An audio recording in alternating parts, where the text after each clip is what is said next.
All right, we have Chris Sopher here on our newest episode of the Peaking Podcast. He is the CEO and co-founder of Letterhead. Welcome to the show. Thanks for having me. Can you start out by just telling us a little bit about yourself? Absolutely. I'm Chris. I live in Miami, Florida. Travel around a fair amount, spend time in different places. I'm the CEO of Letterhead, which is a email marketing and content management company that sells software for publishers, marketers, agencies, different kinds of folks like that, who are trying to get more value out of email, kind of unlock the email channel. And before that, I ran a media company that operated in a number of cities around the US called Where by Us, which we actually grew Letterhead out of that business. And prior to that, I worked at a place called Knight Foundation that did a lot of grants and investments in the media, technology, innovation kind of landscape. And along the way, have gotten the opportunity to advise and work with some other really cool companies as well. So I've been kicking around the entrepreneurship world for the last decade or so, which is a crazy thing to say. Yeah, very cool. What got you interested in the media space to start with? That's a lifelong interest for me. And the starting point was in middle school. We had a middle school newspaper that we worked on, and we would build out a print edition and that kind of thing. And in high school, I was involved in sort of bringing the newspaper onto the internet and getting that going, which was really cool. And then building out a kind of multimedia division. So we did super early podcasts back when it No was way. very difficult to distribute a podcast. I bet. Um, we did videos, we did different kinds of things on the web, and so that was a really early experience in sort of what does digital media look like and that kind of thing. But it was a biweekly newspaper that was pretty well read throughout the school and had a lot of recognition kind of nationally. So it was a really lucky Really? thing to be able Nationally? to to be able to learn about journalism and media and so forth from that early point was really special, and very very lucky to have experienced that. So it was a early interest for me that I got to steep in when I was really young, and so it's followed me for a long time. So what influenced you in the beginning to do that route? Was someone in your life in that space? You see a movie that really piqued your interest? What was it? There was definitely the era of journalists who were like all the president's men and that kind of thing was what got them into it. But I came a little bit after that. No, for me, part of it was getting to see kind of the power of different kinds of storytelling to engage people and get them to explore what was going on and feel connected to their community. I think that was something that really piqued my interest. And I had a high school journalism teacher named Alan Weintraut, a random event that anybody else listening knows who he is, but really phenomenal teacher. He has a ton of awards under his belt and so forth, recognizing this, but he just really knew how to put students in the driver's seat and give them a pretty rare amount of trust and agency over what they were doing. And as a result, they you learned very quickly like how to do the work and what it means and so forth because you were doing it yourself, right? It wasn't Yeah. kind of sit in this row and listen to a lecture. It was like, let's go out and do the work. And through doing the work, we'll learn how to do it better and what it means and this kind of thing. So it's very kind of applied philosophy that really hooked me. So he was definitely an early player in getting me interested in this space.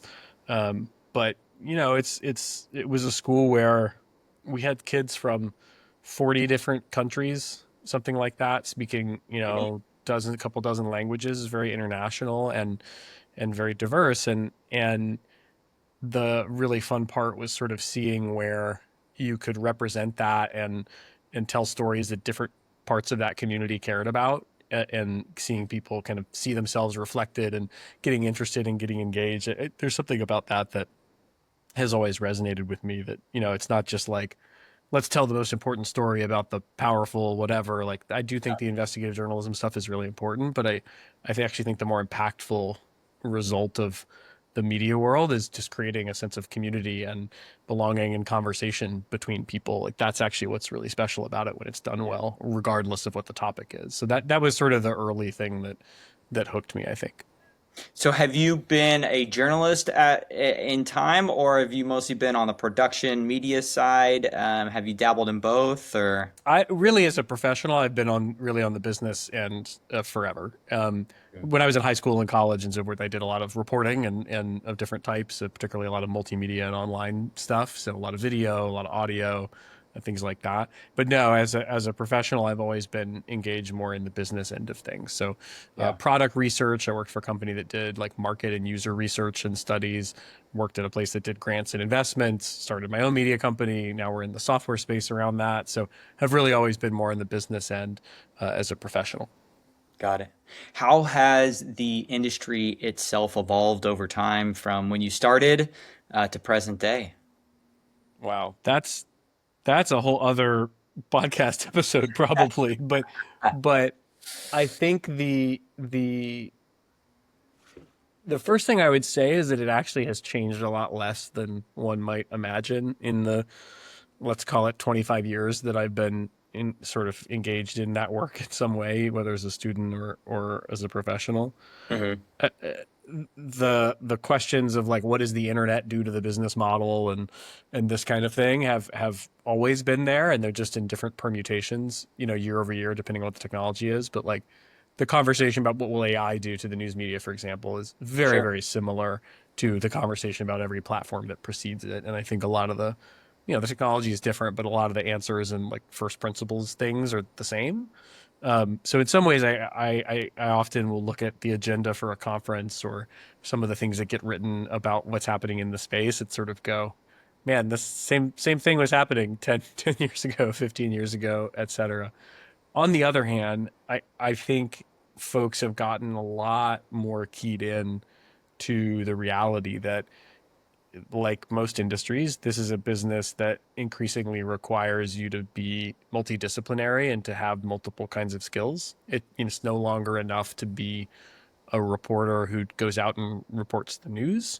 You also have to be aware of, how will that information travel? Where are people going to consume it? What are those platforms like? What are your users' lives like? A kind of a user research sort of way. What's the business of your company look like, and how do they monetize what you do? Right? Like what pays the bills? Like there's just sort of a requirement to be a little bit more aware of the broader environment your business exists in. And I think for some people that's obviously very frustrating because it means you have to pay attention to a lot more than you used to. You can't just kind of focus on your craft. On the other hand, I think you see a newer generations of people entering the field who have an innate sense for that, right? And have that kind of more holistic approach. And now there's people doing news analysis and stuff like that on YouTube becoming really popular, and building audience and building a business around it and all of this kind of thing. So the way that the media business has really kind of merged in to marketing and internet commerce and content, and they've all sort of become very similar. It no longer kind of stands alone like, oh, we're in the news business. Like, no, we're kind of in the same business as everybody else at some point. And I actually think that's pretty healthy. So some of that evolution I think is a really good thing. Yeah. You know what? You said a number of different things. If you're speaking to maybe individuals interested in this space that are on the newer side of career, maybe currently, enrolled in courses or yeah, in the entry, new phases of career, what would be some key skill sets or advice you would pass along to those individuals in terms of honing skills, focusing in certain areas, or being able to get broad skill set?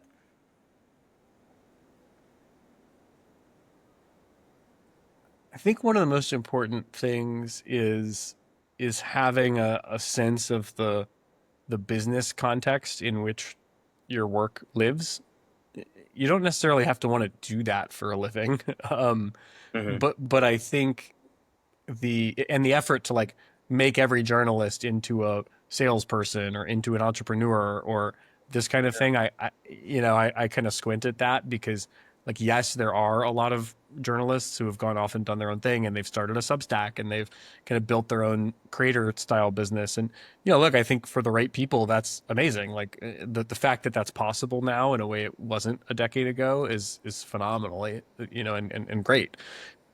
On on the other hand, I don't wish that as the baseline for the whole industry because, Mhm. I sort of think it should be okay for people to want to be a reporter or want to do whatever work and be a part of a bigger organization, not necessarily have to be in their own business, right? The sort of having been an entrepreneur repeatedly, I don't think that's for everyone. And, I think we need people who are comfortable starting and generating new businesses, but also people who are comfortable like doing a particular thing, having a craft and just doing it really well. And those things should be able to coexist with each other. And and so as a result, I think even if you're going to go interview for reporter jobs or whatever at news organizations, the more you can showcase that you've got a sense of how the industry is changing, what the business kind of changes are, how content is moving around the internet, and how people share information and these kinds of things. Folks see that they're getting somebody more holistic who has a mindset that is not just about kind of the professional craft of journalism, but is about like serving the actual customer and thinking about what their experience is going to be like, right? And Mhm. I think that's sort of actually similar in really any role. When we think about, hiring salespeople or hiring marketers or hiring, any other type of role. One of the key things that we're always thinking about is like, does this person have the soft skills to listen to people in an active and real way, to understand what they're wrestling with, to try and meet them where they're at, to think in a customer first, users first kind of way. Like that's a little bit abstract, but I think it's kind of the most important quality for somebody, particularly in an early stage or small company, to have. And so I think that extends to the media business to that, not just how good of a reporting job can you do, but like what can you sort of bring to the organization and how much do you understand the full context that the work lives in. If you can demonstrate that, you're going to feel very different from the vast majority of people who are out there kind of applying for jobs who are like, I'm going to do this job. And like, that's okay. But we're often, particularly in a startup or scale up environment, we're looking for folks who can like do a little bit more or push a little bit farther than that because that's just sometimes what's required. Are there specific positions, or feel free to list multiple, but that you think are good starting points for individuals? In the media industry, Yeah.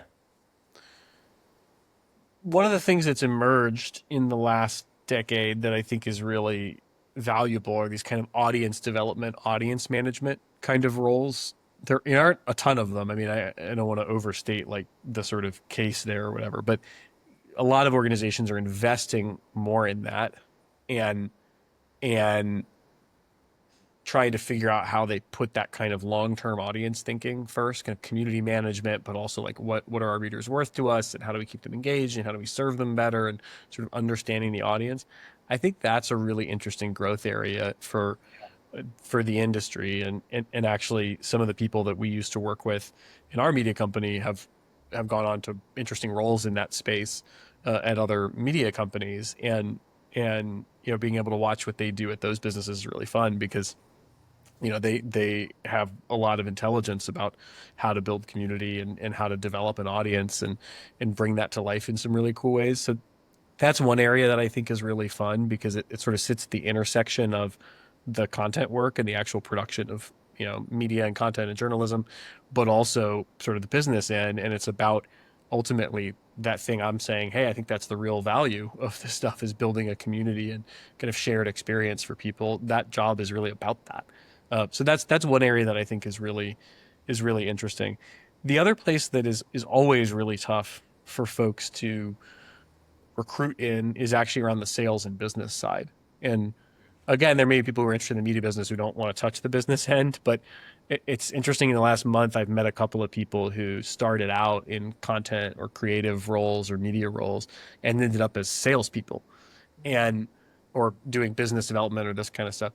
And I think you bring a really unique set of skills and view to the table in those kind of business roles when you've got that kind of content and media background because you understand story, you understand how to listen to people and digest what they're telling you, you understand how to frame things and think about how to translate stuff to people and tell stories that they're going to resonate with. And those are actually really useful skills for a sales role or a product role or these other kinds of things. So I also think there's folks increasingly who have those backgrounds but are doing other jobs in the industry and actually bringing something really unique and valuable to it because of that storytelling journalistic background. Yeah. Cool. So you talked about entrepreneurship, and where did your journey begin in that space? What was the tipping point for you to say, I want to go out on my own and start my own thing? I I started doing a series of monthly meetups in Miami around different kind of civic topics. And it started for me actually, we were doing an event for Knight Foundation where I worked. We did this thing called the News Challenge that was a innovation contest where we gave $5 million in total each time to a bunch of different ideas that were bringing innovative things to the table around news and media and journalism and open data and stuff like that. And there was a different theme each time. And we did this event in Miami. We did it in a bunch of cities, but we did it. We were doing open government, kind of how can people connect better with their local government and this kind of stuff. And we did an event in Miami, and hundreds of people were there. We did it alongside the launch of a new co-working space that was opening in Miami, actually, which is kind of like the first co-working space to open in Miami. This is, 12 years ago. And there was so much enthusiasm in that room for people to talk about like open data and making government more responsive and all this kind of very nerdy in the weeds stuff, which I love. But seeing the enthusiasm that people had around this was really interesting. And we had people there who were going to apply for grants and, participate in the program. But we did this whole kind of agenda. And then at the end, a bunch of people are like, well, when's the next one of these? This next event? And I'm like, well, there isn't one. This is just sort of a thing that we're doing to market this program. And as the more I thought about it, I'm like, well, that's a really interesting thing because there's all this energy here, and why is that, and how can we use that in some fashion? And so we just went out and did some research about what's it like to live in the city. Why are people interested in this? What's it like to be a Miamian right now? And really just tried to immerse ourselves in understanding what the city vibe was and what people were wanting out of their local experience. And in doing that, we sort of came up with this concept for a local brand that would be doing regular events, gathering people to talk about the community, and would have some regular content, including an email newsletter. And that ended up becoming a year later a brand called the New Tropic that we launched in early 2015 to sort of serve the local Miami community and help people learn what was going on in the city, connect to it more, find cool things to do. So we did a newsletter, we did content, and we did a lot of events. We took people on tours, we did different art craft kind of events. We did meetups. We did all kinds of different stuff around the city to try to get people out and exploring the place that they live. And that was a model that we ended up taking to some other cities. But doing that research project that became the New Tropic was where I ended up deciding, hey, I want to leave and go do this full time. Because the energy that we were seeing from people in the city and the the kind of enthusiasm that we were getting from these events was really fascinating to me, and it felt like there was just something there to kind of pull on. And after we did that work and we could have planned out what it might look like, we started taking that into a business plan and thinking, okay, how could this become a viable business? And we got far enough in that work that it was like, okay, this feels like the right thing. And so we went and did it full time. And I convinced my two co-founders to leave their jobs and do it with me too. And so we didn't make any money for 5 6 months until we launched and were able to drive some revenue and get some early investment. But it was something we just felt really passionate about. And at the time it felt obvious. Actually, it wasn't something that we were like hemming and hawing about. It felt very sort of, oh yeah, we're just going to do this because that seems like the right thing. And I think that came from really doing our homework and doing that research to get confident enough about the opportunity to have that full-time, let's go launch this, feel very natural. Yeah, very cool. W- You said a lot there. So, um, one thing I'm pretty interested in are, from a research perspective, what are some of the commonalities you found across markets? You talked about different cities that you launched into. What are communities looking for? What's impactful to them? From a news and media perspective, Not necessarily. I mean, launching this, you know, you're providing people an outlet in whatever form, and it sounds like through meetups, through connection. You know, what are, because I just think it's, you know, it's, that's probably a message that is relevant to today. And I'm just curious what you found. Was there anything, like, obviously connection, obviously similarities and similar likes and things like that. But is there anything that was, you know, interesting that came from it, that was a an aha moment, or something that you've taken to, you know, to Letterhead or anything like that? Great question. I think the big takeaway for me is how powerful that sense of community is, and how much we're all eager to find places to sort of feel a little bit connected to people who share an interest or a passion or a, kind of moment. Not in like a super saccharine kind of way where it's like, oh, we're all gonna get together and hold hands or whatever. Like I don't mean it in quite that way. I just mean that there's so we live in a moment where there is so few opportunities to actually like have a sense of connectivity and community. And in many cities, it can feel like you're scraping for that, right? I mean, this pulls from like bowling alone and all these kind of social connect connectivity research and theory that have been talked about for 20 years, where it's like, are we less connected to each other than we were prior to the internet, And I do think there's a lot of truth and value in that line of research and those questions. And the little bit of that we saw in our work was that people really wanted to feel a part of the place that they live. Like place is still very important to us as creatures.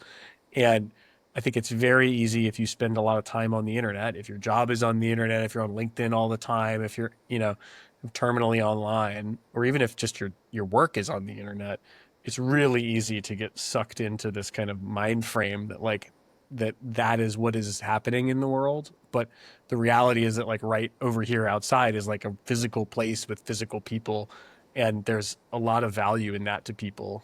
And it felt at the moment we were building that business that a lot of us had gotten away from that and sort of wanted to reconnect. And so in Miami in particular, there was a moment where there was a lot of new stuff happening, and people were sort of building a lot of new businesses, and the city was having this kind of resurgence of life that created this need to know what was going on. You would see a lot of people who were like, I read the news all the time and I have no idea what's happening.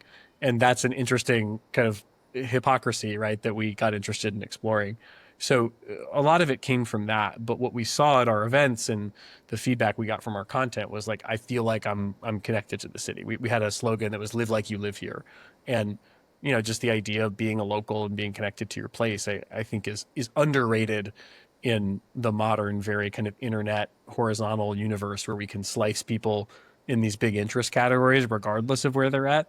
It gets easy to downrank place as a function of the way we live and do our work, but it's actually like super important. So that was my big takeaway, is just the power of place and also the power of that sense of community.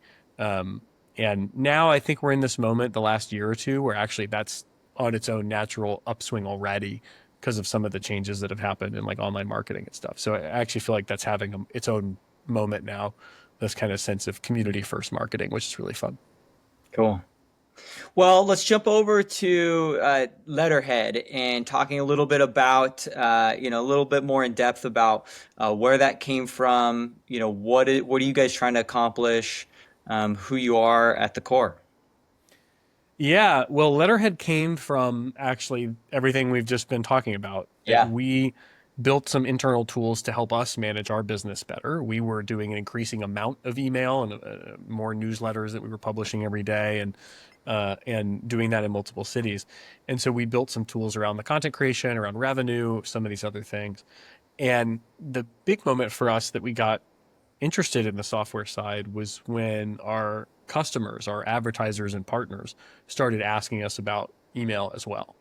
And for a while, we had been on different conferences and talking about kind of newsletters and local and in the media space and talking to other publishers and this kind of thing. But what was really notable was when we started to hear from some of the other kinds of companies that we work with that were in medical or startups or agencies or other kinds of folks who were also thinking really heavily about email and about newsletters. And the reason when we sort of peeled it back was exactly what we're talking about here around community and long-term kind of audience engagement, right? And that was really notable because you have all these different kinds of people from different types of industries thinking about this same problem in the same way. And that to us was like, okay, there's something here that we should pull on, and there's some value here that we should explore. And that was originally where we sort of went and said, all right, let's take our tools and spin those out as a separate product. So we started doing that in 2020. We started selling it in 2021, and in 2022 we spun it out from the media company so we could kind of run at the software side full time. And so we've been doing that for the last 4 years. Are you guys doing both still? No, we the media company we shut that down, so we sold some of the brands off to Axios and other publishers, and then we're full time on the software side now. How has that changed? How do you like the software side? What is that like? Software is way more straightforward in the sense that you're putting a product in front of people that needs to solve a pain point that they have, and they're going to tell you with their words and their wallet in a very immediate kind of way whether or not that's true. and and so the proof points are, I think, a lot faster, and the response cycle can be a lot quicker. Of course, there's a whole other element of like building good technology that is different and fun to think about. And we've got the benefit of having a really amazing engineering team and product team and folks who bring that kind of technological expertise to the table and have become business partners in thinking about that. So that's obviously new. But I actually think at the end of the day, it's sort of always the same. It's like, do you have a product that solves a problem people have well enough that they want to spend their time slash money with it consistently? That's kind of it. And that was also true of the media business too, right? And that was the way we tried to get our teams and the people running each of our local brands to think about it. Was like, it's not about the content, it's not about the journalism, it's not about these kinds of things. Those are tools, but ultimately we're building a thing, and it's got to solve a problem people have well enough and consistently enough that they want to keep coming back with their time and dollars, right? Yeah. And software is really kind of the same way. So I think from a underlying foundational perspective, there's more in common than one might think. But the things you have to be good at and the tools you have to use to do that are obviously different. So there's a lot of learning there. But we try to stay really focused on that kind of users first mentality, and that makes it feel less like, oh, this is a super special thing, because at the end of the day, all businesses are kind of the same under the hood in terms of those core test questions that you have to ask. Yeah. So for you, what is that problem you're solving? It's all about unlocking the potential of email as a channel. What we see is that there's a growing desire to put more energy into first party data, owning your audience, having this kind of direct channel that you control. And email is obviously a core part of that kind of first party strategy.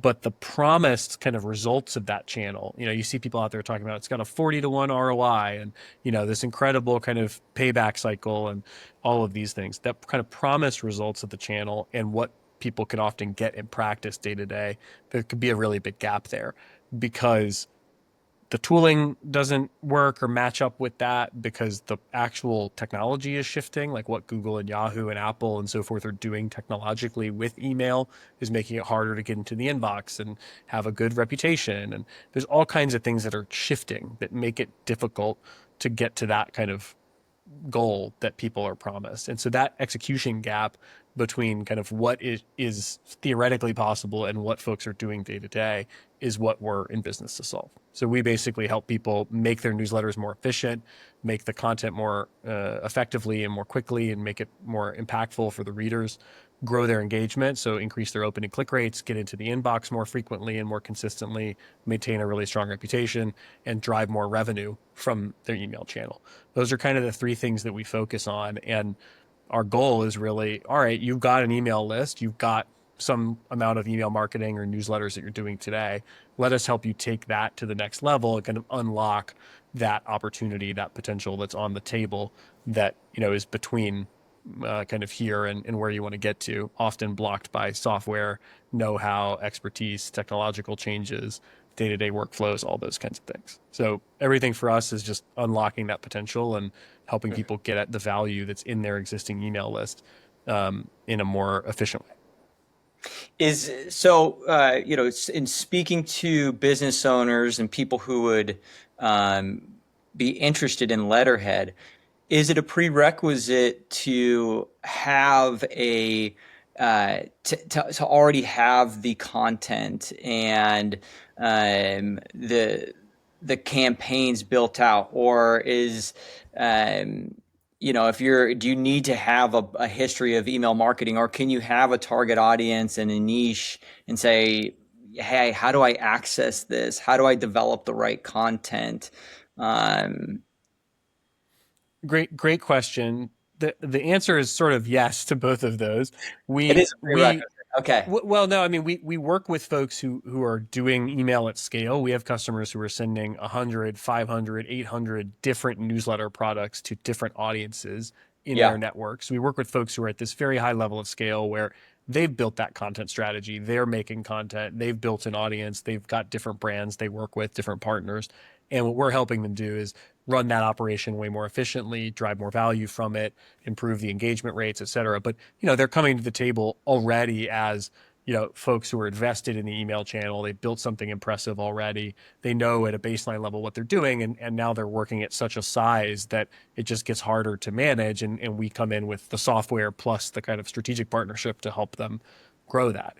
But we also work with a lot of smaller folks who have some sort of audience that they're talking to, that they want to be engaging with, but where the email channel isn't optimized yet and isn't performing the way they want. And so they may not have the content already, they may not have the audience size already, they may not have the workflow in place. We see a lot of businesses that have built an email list over some number of years, from customer inquiries, from active customers, from different marketing things they've done, from events, but they're not doing much with it. They're not necessarily publishing regularly, or they're doing kind of calls to action, like we have a sale or we're, launching this thing, but they're not regularly sending high quality content to folks that builds that long-term trust. And that's where we really see the email channel is most impactful. It's, I'm in your inbox every month, every week, whatever the frequency is, with something that's useful to you, just like what you're doing with this podcast. Like, of course, there's a purpose for you in a business level to doing it, but fundamentally you're starting by saying, hey, let me share some content with people that they might find useful to them. End of story. And Yeah. if I do that, then folks will be like, hey, this guy Brian, he knows some stuff, and I might want to connect with him, and that might be a trusted resource for me because he delivered value to me first. And I think increasingly that's the way that sales in the world are going overall, is that, like, you got to build that trust relationship.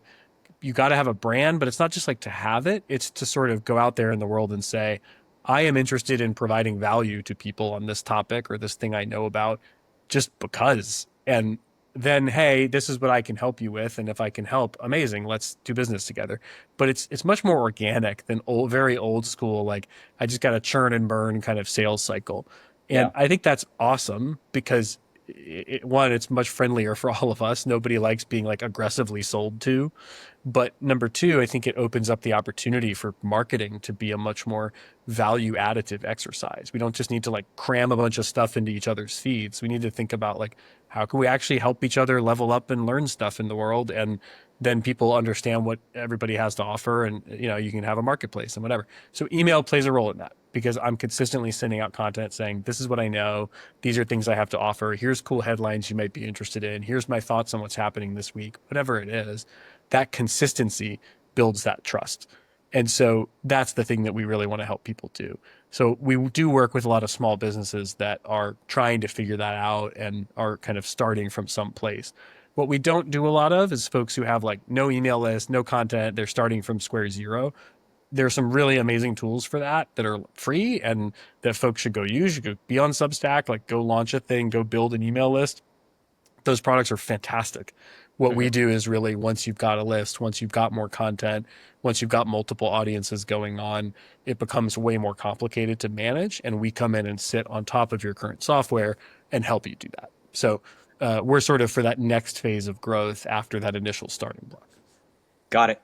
Are there, and I've seen going on your website and looking at different industries that you focus on, but can you talk about that? What are your user profiles? What are the industries?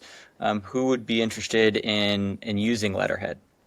Yeah, we work with businesses in every industry actually. So we're pretty industry agnostic. We do a lot of work with the media and content industry, so people who are in news and online content and different things like that. Any content driven business, we do a ton of that. We do a lot of work with agencies, marketing, creative, web development, other types of firms that are working for their own content, but also for their clients, managing their channels because we have a whole client management system where you can manage newsletters for different partners and invite them to it and so forth. So we do a lot of work with agencies as well. And then we've got folks in all kinds of other buckets in finance, in recruiting, actually, in investing, in direct to consumer, like all kinds of other spaces who are using content as a way to build community. Like that's the thing, Yeah. and we're helping them kind of get more value out of email. So we're pretty industry agnostic, but there are some of these places like media and agencies where we do a lot of business because we're solving this kind of pain point at scale that tends to exist when you've got lots of clients or lots of brands that you're trying to manage. Got it. Is there a fun story, a success story you want to share of maybe a client, a small business that jumped in and you're just really happy about and it was super successful?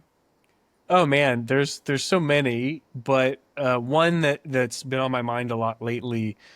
We have a really cool partner in a company called Global Post that does world news in different cities around the country.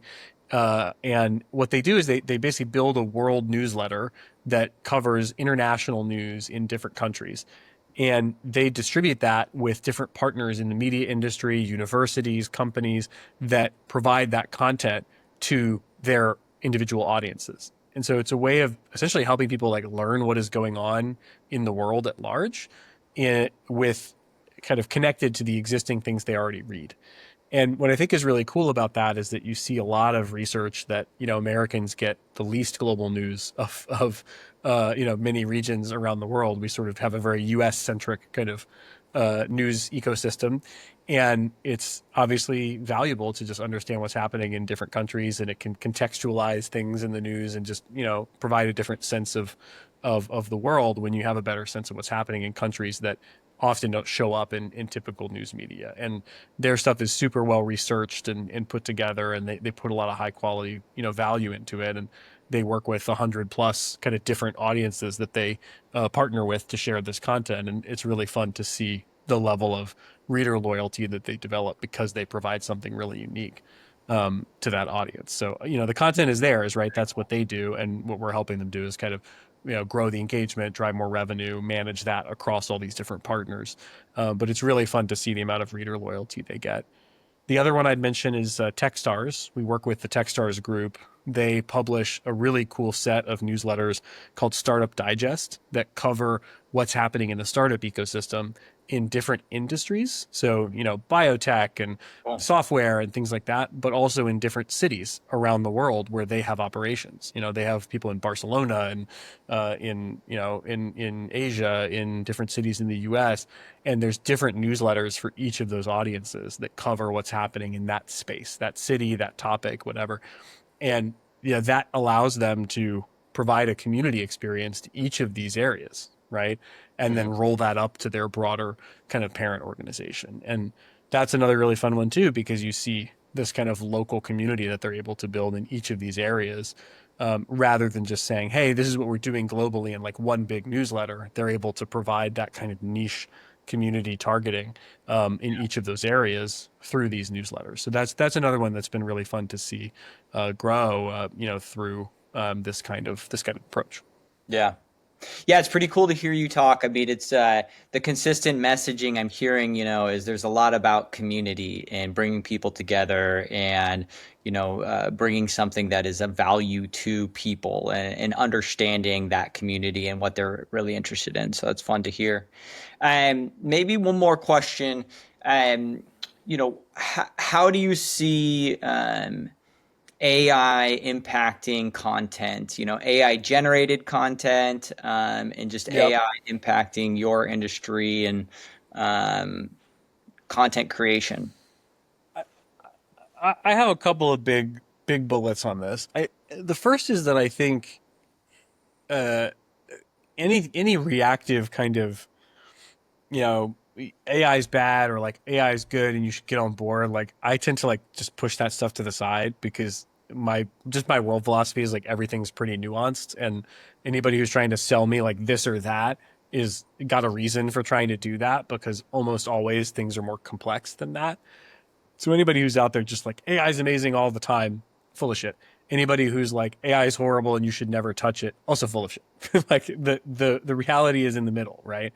And ultimately these are tools, and it's just a new set of tools that people have to do stuff with. And so I tend to think there's a lot of like there's a hype cycle that gets built that people have an economic interest in, but I like to sort of like kind of scrape that to the side and go like, cool, what's actually here, right?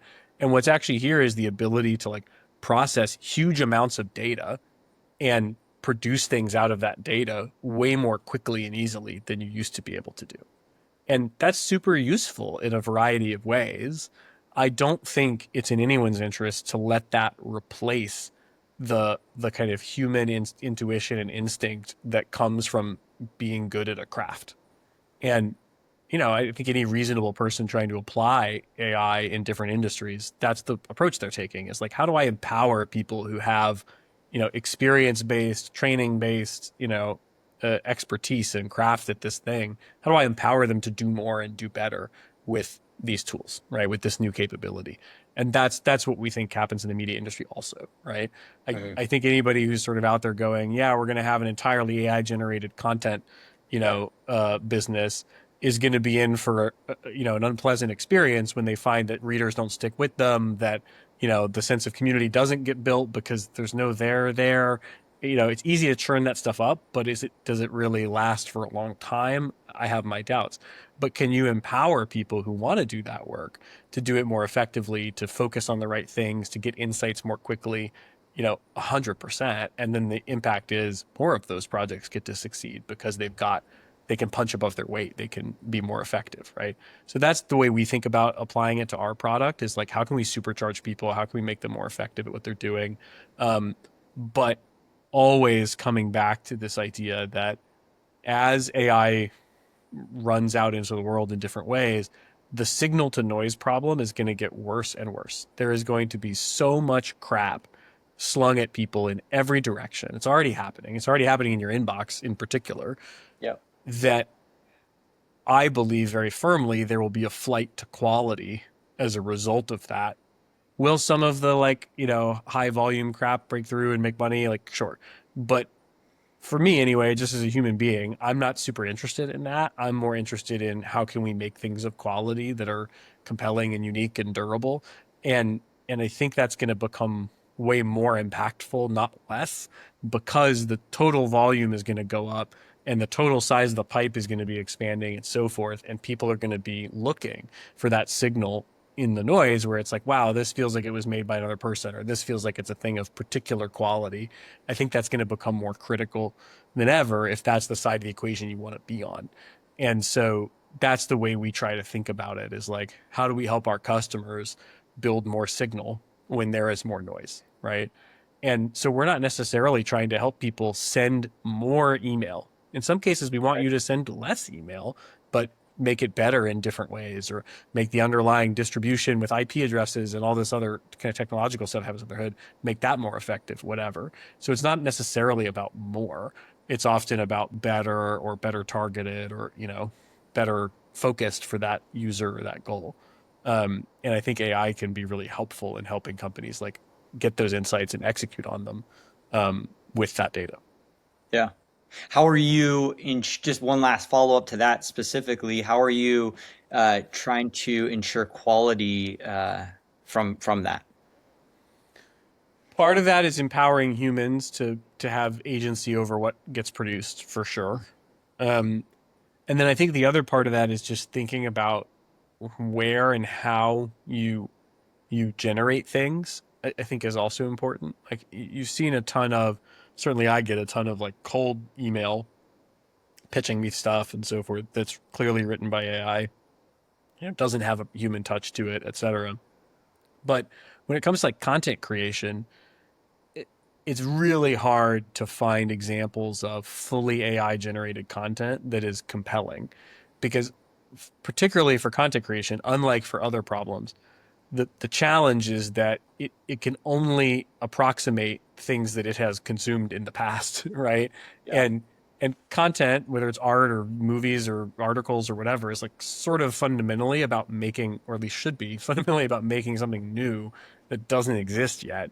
That's the reason to make the thing. Like we don't need the 100th article about whatever that's been written before, but maybe there's a different approach. Like that's good editors are like, this extra thing has been written about before. What are we going to do different? What are we going to add? And it's much harder for LLMs to do that well because of like fundamentally the way they're built, right? And so I do think that'll change like as they get more sophisticated and can do more kind of reasoning, real reasoning and so forth. But right now, and even as those things advance, that kind of thought process of what can we make that's new in the world that adds new value to people, we want to empower like teams to do that work. But if we can make it easier to write your subject lines and pull content from different sources together and rewrite certain things, or you know, push together the pieces of those individual units, the individual emails and so forth, that's great. We can do that all day long. So we're working on a lot of features that are about simplifying the workflow, providing more insights, helping people make sense of data.